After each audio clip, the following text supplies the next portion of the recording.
Objects left to themselves tend towards decay and destruction. Again, major refutation of evolution, because they think that something just on its own is going to somehow get better. It's going to get more advanced, more complex, right? But their own laws, these are the laws of physics. It refutes it. It's never happened. You can take anything, just take a baseball and leave it out there in the grass by the side of the church and come back in 5 years. Is it going to be better than when you put it there? It's impossible. It's never happened. It never could happen. So God has rules too, right? And so as we look through this chapter, let's keep that in mind. God's laws are immutable. They're unchangeable. They are what they are. And they're a byproduct of his character.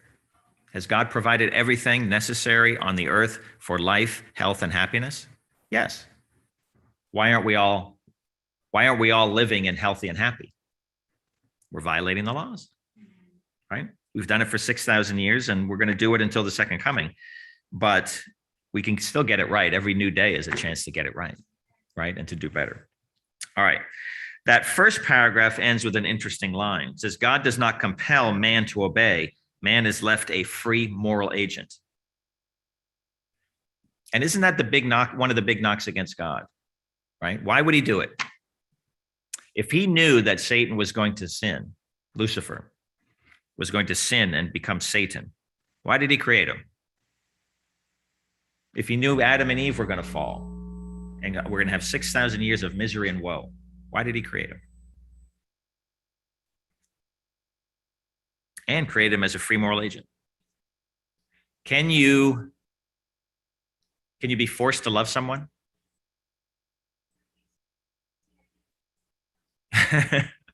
No, we can't. We can't be forced to someone. Love has to be freely given. And so that's where the idea of being a free moral agent comes from. And I know we're all very thankful that we have that God has given that to us, that kind of freedom to make our own choices.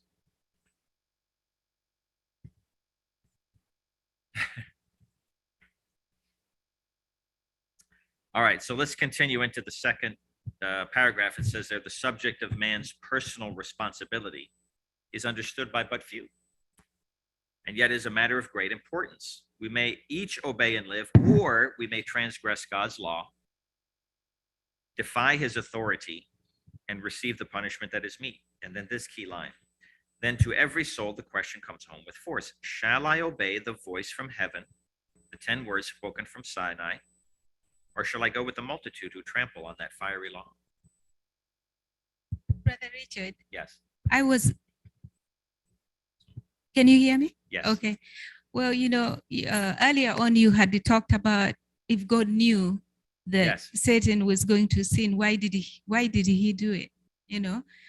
And I think he did it because of the love that he has. He knew he wouldn't be called God if he didn't knew what was going to come. Mm-hmm. So, but he did it anyway, and he gave us the freedom. He gave Lucifer the freedom, and he still gives us the freedom to choose. And he really took a big risk. And when I think about it, those are the things that really make my heart to melt, because I said he had no reason to do that. Yeah. But he did it anyway. Yeah. Well, think of a parent, right? How many parents, husband and wife, it's like, let's have some kids because our kids are going to be perfect and we're never going to have any trouble with them. Has any parent ever thought that? Maybe. It's possible, right? But that generally isn't what happened. We know, a parent who has a child today, they know, okay, we're going to have some difficulty. We're going to have some sorrow. We're going to have some trouble. But because you love each other and you want to share that love, you come together to have the child.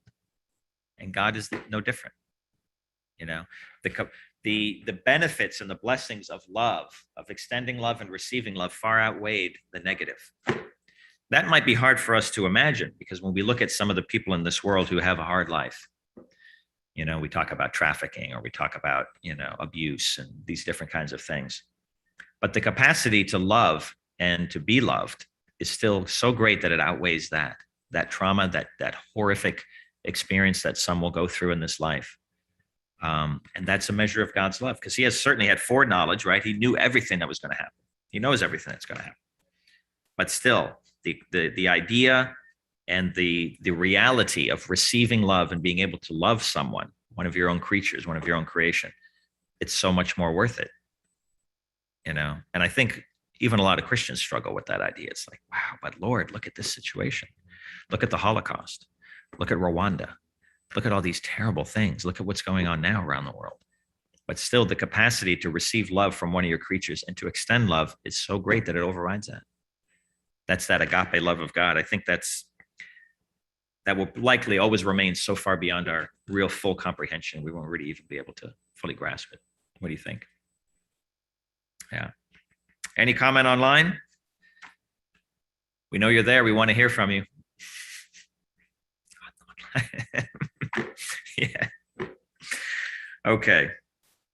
Let's take a look at the next paragraph. I thought this was of course it was well worded, but very insightful. Says the psalmist, the law of the Lord is perfect. Do we believe that? Yes. Sometimes we're like, oh, Lord, this law, I don't know about it. You know?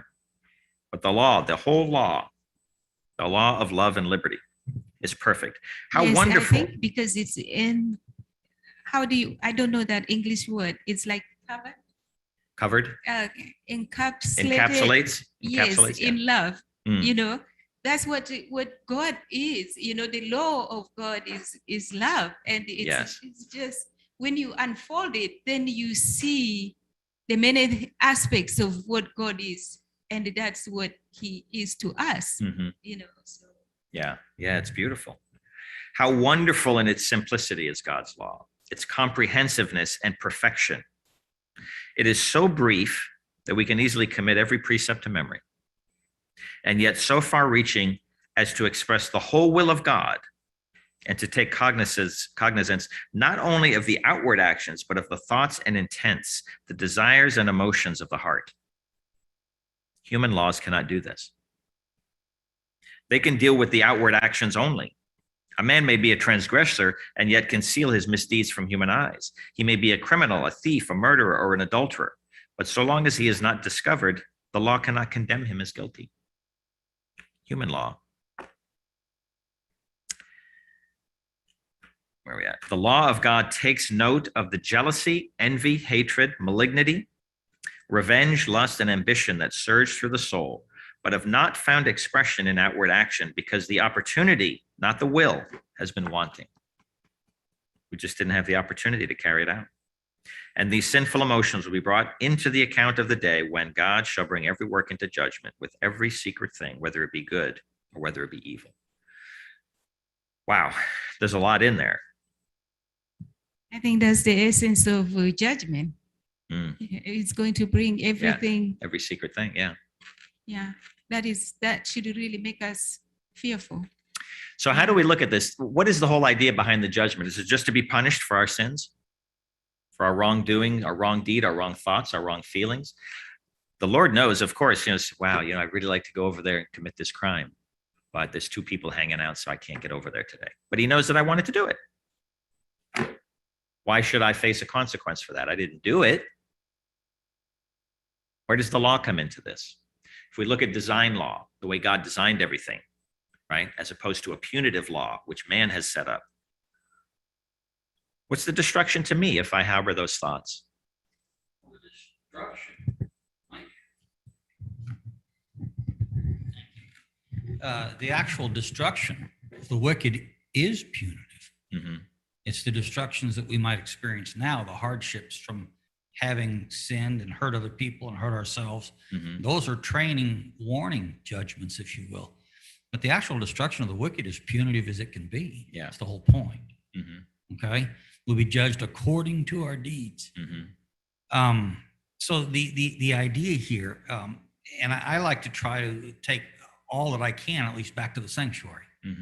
You have the first square of that courtyard that has the altar of sacrifice at its center. Right. That's the part of the gospel that everybody knows. Yeah. Everybody understands. And in Revelation, we're told to leave the courtyard to the Gentiles. Leave it out. Even though we can't, it's foundational to our gospel, understand. Okay. The second square in the courtyard has at its center the Ark of the Covenant. That's the part of the gospel that God gave to Daniel and then seals till the time of the end. that is not, it doesn't have the purpose of condemning. Mm-hmm. It has the purpose of pointing out the righteous. Mm-hmm. That's the point. It's actually the second half and the finishing of the gospel. Right. Okay? So the point of the judgment is to be a safety Mm-hmm. to the faithful. It will condemn the guilty, but its intent and purpose is to be part of the gospel of salvation, a safety. And I To the think it's righteous. good that we remember that the judgment is good news, Yes. you know, and when we look at it from our point of view, or we look at it from sinful man's point of view, it's very easy to look at it and become, as the sermon talked about today, very self-centered. The whole point of the gospel is that I be saved. It's very easy to look at it that way, but it's totally wrong. The whole idea of the gospel is that God's character is vindicated. That's the point of all of this. It's also interesting to note that in relation to Christ, the whole point of the gospel was to give. Yeah. Okay? Think of Moses. Father, don't destroy them. If necessary, take me. Yeah. Well, God's character was maligned right at the beginning Yes. by Lucifer. And Yeah. so the great controversy has to play out. So really, the judgment then has the purpose of looking at those who have called themselves Christian Mm-hmm. and deciding which one should be witnesses either for the defense or for Yeah. God. Yeah, because we're the witnesses. I didn't say that right. Be witnesses for the prosecution as opposed to witnesses for the defense. Witnesses for the defense. That's correct. Yeah, definitely. Okay. Josephine, you had a comment? I wouldn't put it, I mean, Robin put it theologically. I am not inclined to theology, but I look at it this way. No one wakes up in the morning and just decides to go and kill. It has to be contemplated. You know, you have to think about it, how you're going to do it. And so those thoughts, you know, God does not condemn us because evil thoughts went into our head. Mm-hmm.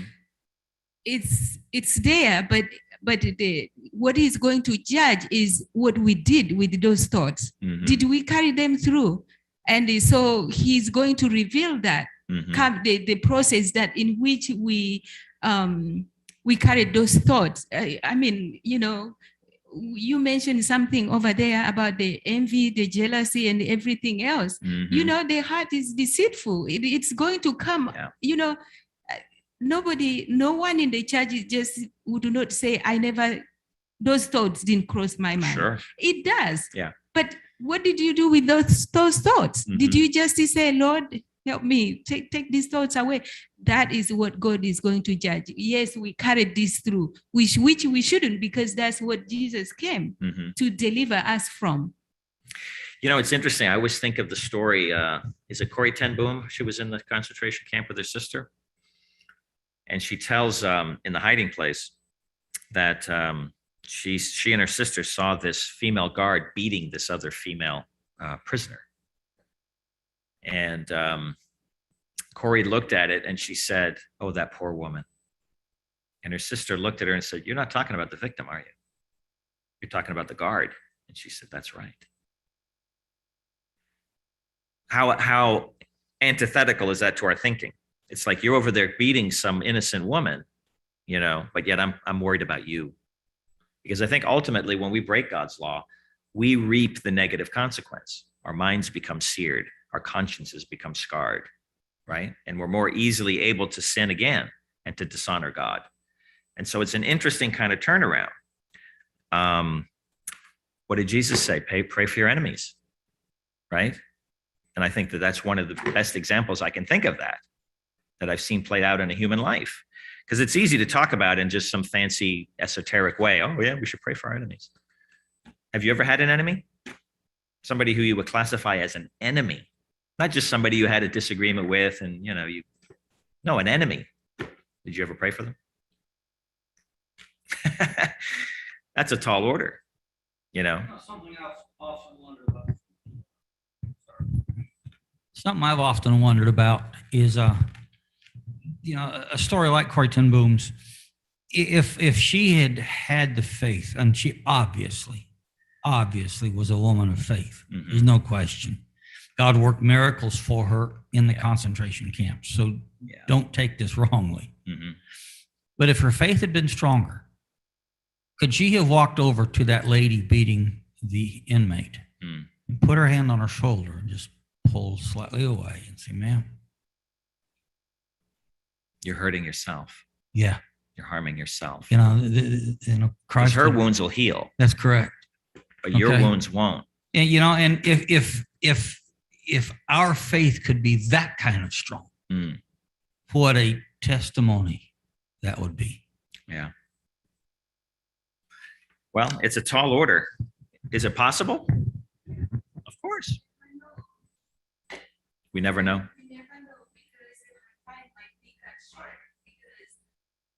Yeah, let's get her the mic. Her time might be cut short.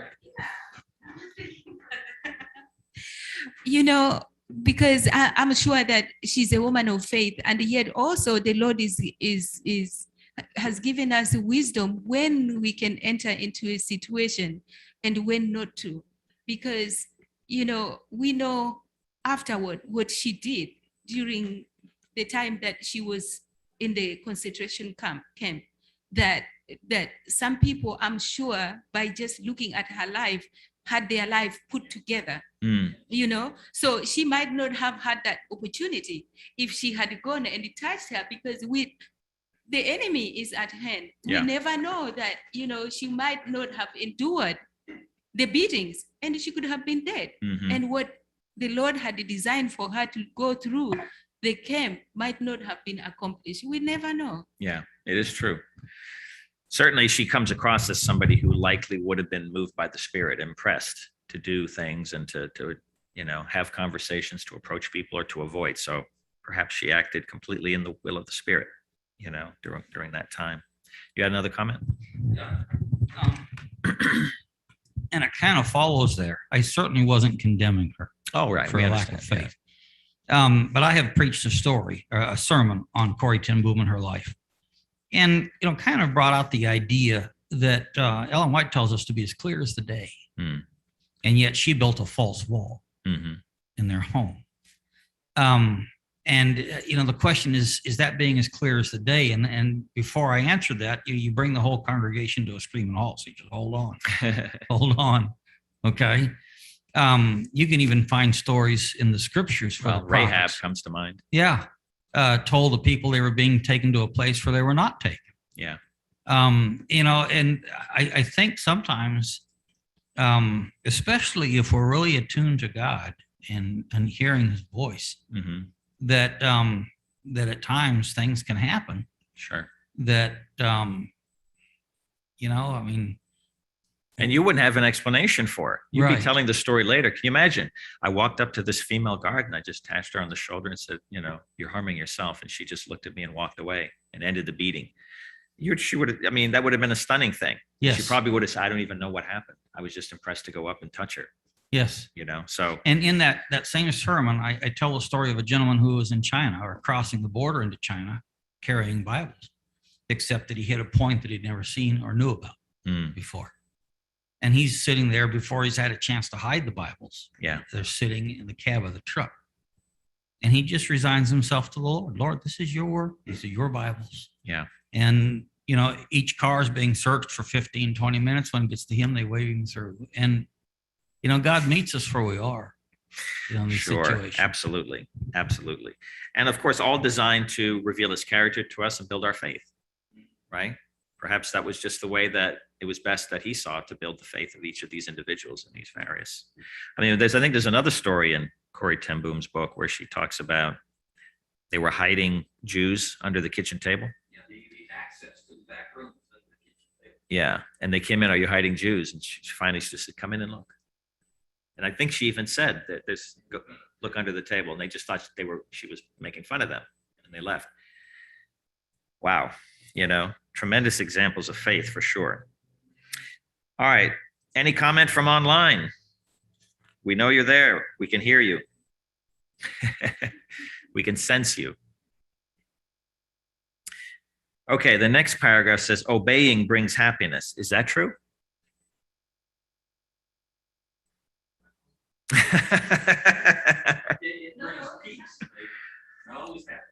Not always happiness, right?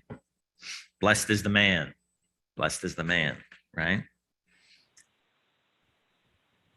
Yes, it is true. What's that? She said, yes, it's It true. is true? Okay. Yeah. But Brother Richard, there's nothing. What was the question again? Does obeying always bring happiness? Yeah, I mean, really. And Sister Karen is right. And sometimes it does, sometimes it doesn't. Now, from my perspective, from my experience, is like there's nothing like going to bed with a clear conscience. Oh, yeah. Knowing that everything that you have done, you were within the the precepts of not have gone astray or something like that. So I think it does. And well, I don't know in any instances where obeying the law does not bring happiness. Well, sometimes it doesn't. I think ultimately, yeah, what Robin said, it'll bring peace. There's no question about that. Knowing that you're in the center of God's will is the most peaceful place to be, right? I think that we would probably all agree that. I want us to look at John 15 a little bit. There were a couple of verses in there. Let's look at this. John 15, starting in verse 13 or 12. This is my commandment, that ye love one another as I have loved you. Greater love hath no man than this, that a man lay down his life for his friends. Ye are my friends if you do whatsoever I command you. 15, chapter 15 of John, verse 14. Ye are my friends if you do whatever I command you. How do you think it would go if you went to a couple of your friends and said, you're my friends if you do whatever I tell you to do? What you're doing here is comparing, if you don't mind, a suzerain relationship with a non-suzerain relationship. A soldier is not going to walk up to his commander and say, you're my friend as long as you do things according to my will. Right. Okay. Yeah. In a non-suzerain relationship, that's much more likely. It's between equals. Mm-hmm. But God has every right Mm-hmm. to make that statement. Yeah. Yeah. There's the difference. And so what happens if I don't obey?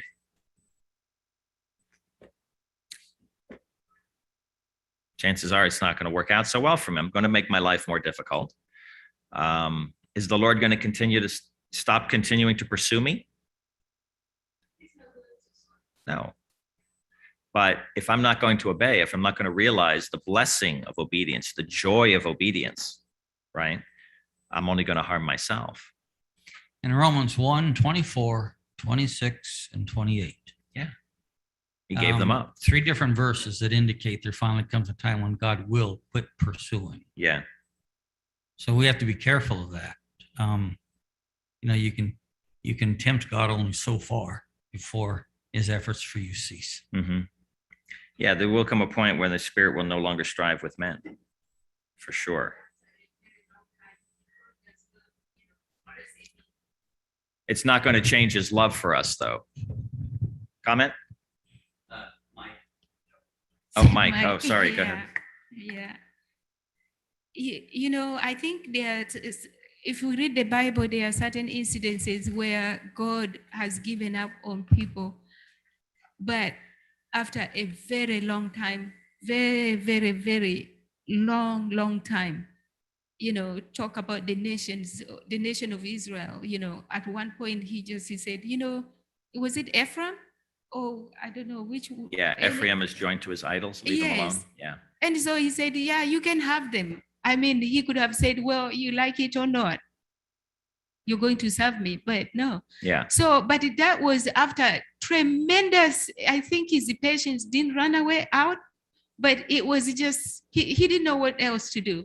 Right. But just let them go. Well, it just goes to show you the love of God, and it shows you the decency of God. Because if you just persist in a course that's contrary to him, away from him, not wanting to have a relationship with him, he'll ultimately get to the point where it's like, I'll give you what you want. It's basically the idea of heaven. It's not going to be a happy place for those who don't love God and haven't consecrated their lives to him. And why would he force them? to be there in a place that they didn't want to be. He knew it was only going to bring them constant agony. They didn't want to be there. So I think we see it play out there too, even in the final judgment, and the way that he conducts himself with us throughout our entire life, every day of our life. Okay, let's see. However far we may advance in the knowledge of God's wisdom and power, there is always an infinity beyond. The divine law requires us to love God supremely and our neighbor as ourselves. Without the exercise of this love, the highest profession of faith is mere hypocrisy. So we talked about that a little bit earlier today in our Sabbath school class, the whole idea, and in the sermon, the idea of loving God supremely and our neighbor as ourselves. Should there be a difference in that? I mean, what are we talking about? What kind of love are we talking about here? Is it two different kinds of love? I love God with a certain type of love, but I love my brother with a different kind of love? Or is it all the same type of love? Because we know we're supposed to have phileo love for our brothers. Is it possible that people would experience that differently? In a certain sense, I kind of hope so, because I don't relate to God with a warm and brotherly type of love. I just haven't. I don't know how to do that. Right. And don't know how to make it happen. I pray to God that he helps me to love as I should. And I have to be happy with that for me. I'm not moved by somebody telling me the story of the cross. What does move me is if I'm the one preaching it. That can make me tear up a time or two. But if it's from somebody else, I don't react that way. And so I have to hope that God is going to love me with the kind of love he knows is right for me and accepts what I am in return.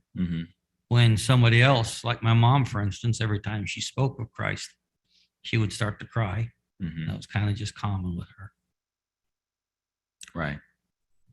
Yeah, and it's no indication of lesser piety or lesser devotion to God if someone talks about God and never cries, right?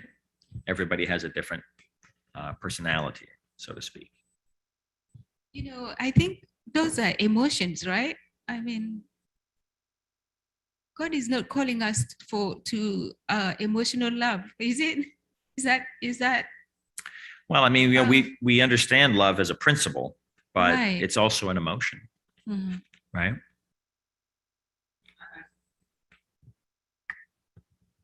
I think she makes a good point.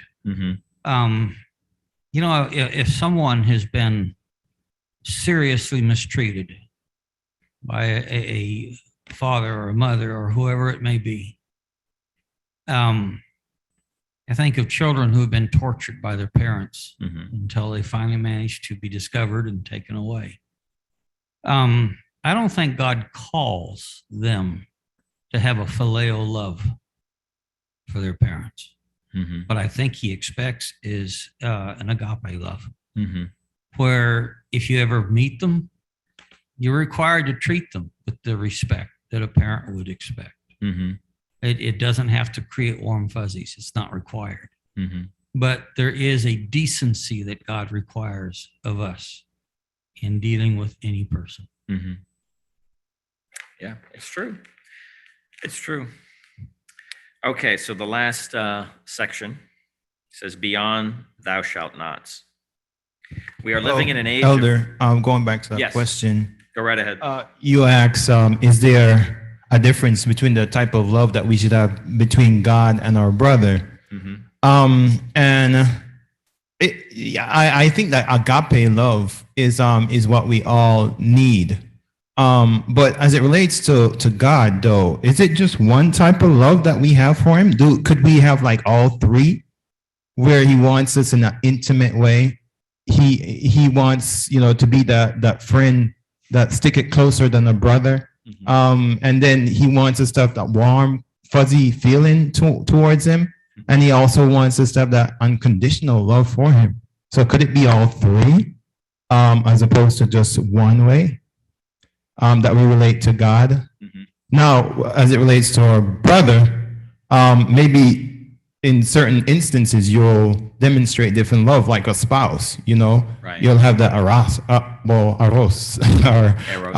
and then for your brother, that phileo love, and then, maybe to a stranger, an agape love. So I think it could be, that. I think there's a fourth kind of love. It's a familial love. What's that called? I'm aware of three, so you got me. Yeah, there is a fourth. I forget what it is. There's the love for God, God's unconditional love, romantic love, brotherly love, and then familial love for family, which would be different, a different category from your love for your brother, even though your family could still be your brother. Mhm. If you don't mind me responding to Oren, I would think that the ideal is what he suggests. Oh yeah, I think it's an The excellent ideal. point. Yeah. Whether it's possible or not, I guess I'm not sure. I have found myself needing to ask God to teach me to love and to teach me to feel what I need to feel, because I'm pretty sure I don't have what a lot of people do have. Yeah, I think it's a good thing to do that, to ask for it. Because there's people that might be more slanted on the side of the emotion and the feeling, and might lose, one of the other elements of love, and then somebody who's not necessarily as emotional as somebody else, and they might struggle with that kind of love, that more emotional. Yeah, that brings me to the point where I think either somebody had said love is a principle, right? A principle. It's just something. So with that principle, I don't know if it has emotions in it, but the reason why I'm talking about whether we can love God with emotions is because I have seen the negative of somebody just running around just like they are mad, like craziness, and they have said, well, that's my love for God, it is just does something to me, but what I see is not something that I myself would do it, Right. It's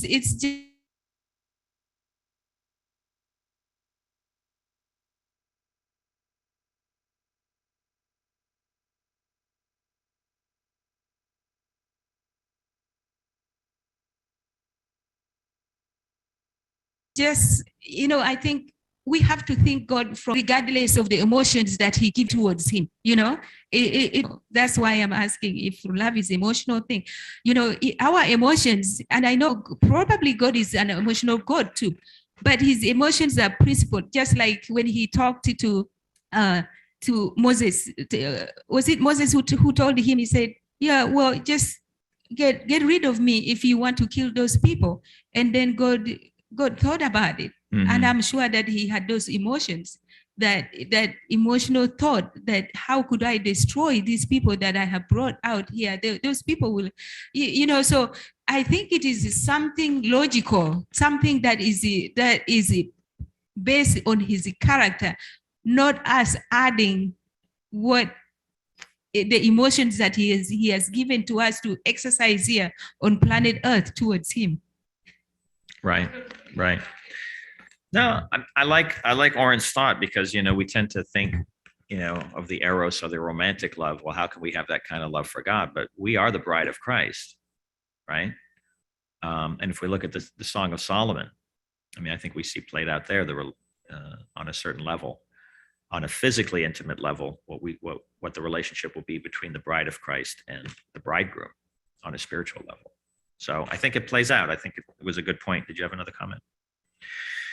Okay, so the last paragraph here, beyond thou shalt nots. We are living in an age of great wickedness.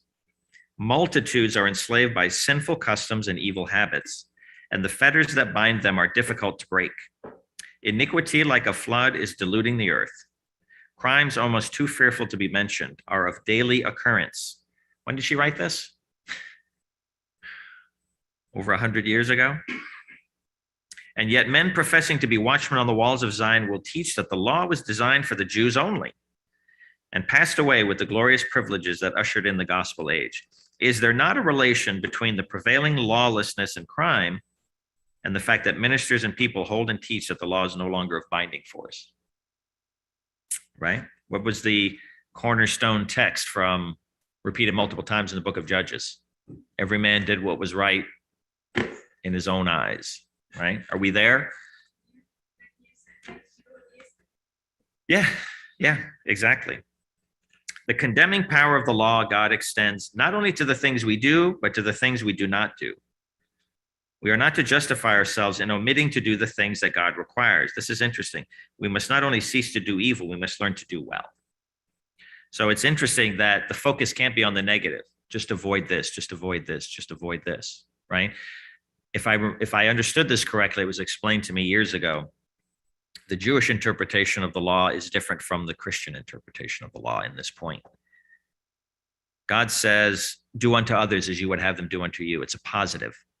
The Jew says, the thing that you don't want to do, don't do to somebody else. It's the negative. So it's an interesting thing. I hadn't seen it before, but when he explained it to me, I said, okay, that's interesting that I see the difference there, because it can't just be the avoidance of the negative, right? There are sins of commission and sins of omission. So we have to actively put on the positive, right? And do the positive. God has given us powers to be exercised in good works. And if these powers are not put to use, we shall certainly be set down as wicked and slothful servants, right? You were given 1 talent. What do we do with it? We buried it. We may not have committed grievous sins. Such offenses may not stand registered against us in the book of God, but the fact that our deeds are not recorded as pure, good, elevated, and noble, showing that we have not improved our entrusted talents, places us under condemnation. So, I mean, it goes back to stewardship. What have you been given the things that you have been given for? To hoard it, to ignore it, to disregard it, to be slothful with it, to let it decay, right? Whether it's money, whether it's influence, responsibility, position, talents, gifts, you know, is it all to be used to the service of God? Why were we given these things in the first place? Right? God certainly has an expectation, right? That he's going to get his own with usury. I need to get something back out of this. I'm giving this to you for a reason. Even good health, you know, is as much going to be expected of someone who is poor in health and has to be constantly cared for as somebody who is strong in body and mind. There should be a greater expectation. And I really like what Angel talked about in the sermon today about the idea of the caregiver. You know, you have to take care of yourself before you can take care of somebody else effectively. If you're just going to neglect yourself for the service of others, there's going to come a point where you're not going to be of much service anymore. You're going to break down. It's kind of like when you're in an airplane and you lose oxygen, the mask comes down. Are you supposed to take that mask and put it on the person next to you first? Put it on yourself first, and then help somebody else. So it's putting on the good. And I see that as a correlation here. Any thoughts on that? And then the last paragraph says here, the law of God existed before man was created. It was adapted to the condition of holy beings. Even angels were governed by it. After the fall, the principles of righteousness were unchanged. Nothing was taken from the law. Not one of its holy precepts could be improved. And as it has existed from the beginning, so will it continue to exist throughout the ceaseless ages of eternity. Concerning thy testimony, says the psalmist, I have known of old that thou hast founded them forever. So when we look at God has rules too, what kind of rules does he have? They're not like man-made rules. These are just the rules of life, the way that he has designed life to operate on this planet and throughout the universe. Might we actually say that the principles are, for all practical purposes, what man designs for himself? I mean, any culture will get mad at those who steal, right, or take advantage of someone's wife or whatever. Mm-hmm. Most cultures will accept that killing is a crime. Yeah. But there's the one commandment that sits different than all the others. True. Yeah. And so really it's why that one commandment represents all of the rest. Yeah. And that it represents righteousness, godliness. And probably more than any other, it reflects God's character, reveals God's character. You know, we're told in the spirit of prophecy that, you know, the big problem with the world today is they've lost a true picture of God's character. And that's really the role of the last generation, the remnant. You know, when we look at those that are going to stand on Mount Zion, the 144,000, And it describes them in Revelation 14, chapter 1 through 5. They have no guile. They're virgins. They're spiritually pure. All of these different characteristics that they're said to have. All that's contained in the Sabbath command, especially when we look at the three angels' messages, right? The language is almost verbatim from Exodus 20 in certain passages. So I think that's very key. Most governments in the world have adopted some form of 9 commandments. It's just basic good sense, and basic decency for the proper running of the government, the country, and the people. You just would adopt those 9. That's fine. But when you get to the Sabbath command, it's like, no, I'm not so sure about that one. And that's the one that reveals the character of God. That's the one that answers the great question, of the great controversy to a large degree as well. And whose law is this? Yeah, exactly. So it's an interesting thing, and of course, there's been erosion to all the other 9, and certainly in our culture. Anything is pretty much acceptable now to a large degree. There's things that I've seen, in the news, and, we know that the church is maybe one step ahead of the world, always has been, maybe half a step on the ladder of morality. So it concerns me when I see a lot of things out there in the world, and I know that ultimately they're going to find their way into the church. And the character of God is eroded. The principles of God's kingdom are eroded. Our witness is more neutered. It's like, oh, you're Christian, so what? It's like what you do, And so, holding up the law, holding up the rules, God's rules, if we want to call them that, the thou shalt nots, it's imperative at this time. And I think if we look at the commandments just as rules to be punished for the breaker of those rules, then we're going to miss it. We're not going to catch really what the Lord is trying to tell us and what he's trying to reveal to us. Because if I'm transformed, if I'm made over into a new creature, if I adopt the mind of Christ, if I'm a partaker of the divine nature, I won't look at those commandments as a negative. Thou shalt not, thou shalt not. I wouldn't even think of it. It's like God is giving us a promise. If you consecrate yourself to me, if you allow me to heal you and to restore you to the image you originally created to bear, you wouldn't even think of worshiping other gods. It wouldn't even enter your mind. You wouldn't covet. You wouldn't even think to bear false witness or to commit adultery, spiritual adultery. It wouldn't even enter your mind. You're a new creature. Those things are old, So I look at this as a wonderful promise rather than a finger pointing. I have done a lot of flight instruction, as you all well know. And one of the things I always teach my students is I call it the 11th commandment. It's this: maintain thine airspeed, lest the ground rise up and smite thee. And the idea here that it's not a commandment that's restrictive as much as a commandment that's protective. Yeah.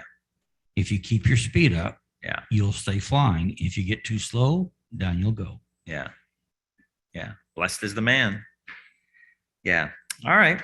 Well, that was it. We had a short chapter this week. Any final comments? Anybody online have a parting thought they'd like to leave us with?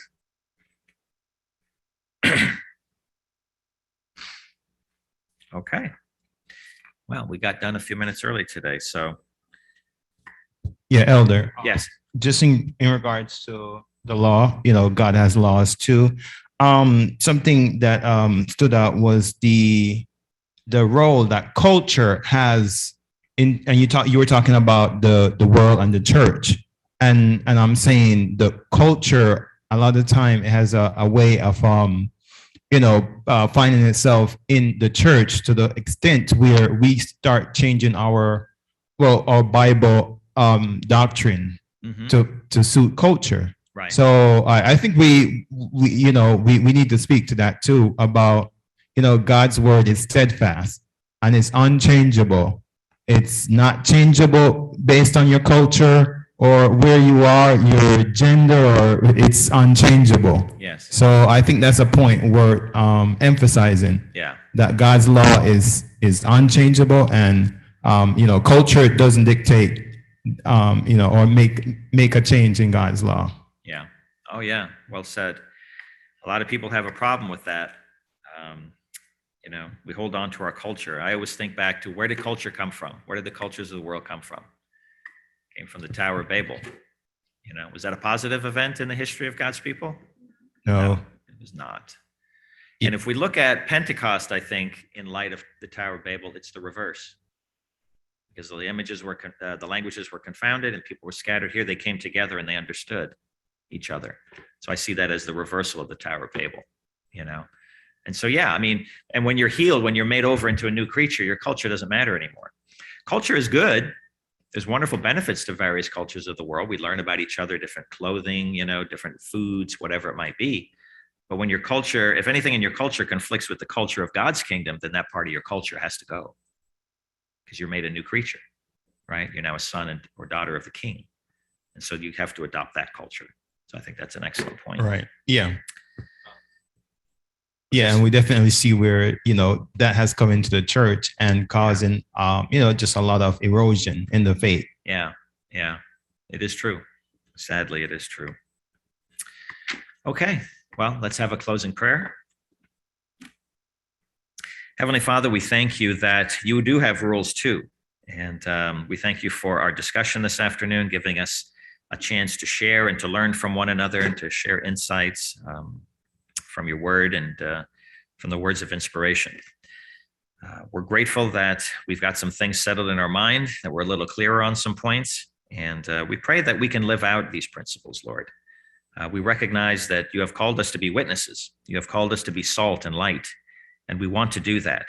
We want to take our part in vindicating your character in these last days. We know that many people have wrong understandings of your character, misperceptions that have taken them away from you, that have separated them from you. And we know that it's part of your plan to use us to share your true character, to live it out, to allow them to see it through us in the way that we conduct our lives, the way that we deal with them. And we are confident that it's something that is so strong, so powerful, that they'll be drawn back to you into a saving relationship and be ready when you come to claim your saints. So continue to give us those opportunities to share, continue to keep us humble and teachable, and give us that spirit of meekness that is necessary to win souls. We've seen it play out in our own lives in the past, and we know that your ways are the ways that work. And if we just submit ourselves to you, to be available to be used by you, we know that the result will be positive. Bless us now as we separate from this place. Be with us throughout the remaining hours of the Sabbath. Continue to draw us closer to you, Lord, and continue to give us your peace. These things we pray in Jesus' name. Amen. All right. God bless you. We'll see you next week. I don't know who has the lesson next week. Balance in faith and works. Okay. I don't know. Remember to set your clocks back tonight. Yes, an extra hour of sleep for everyone tonight, or an extra hour of study if you get up at the same time tomorrow morning.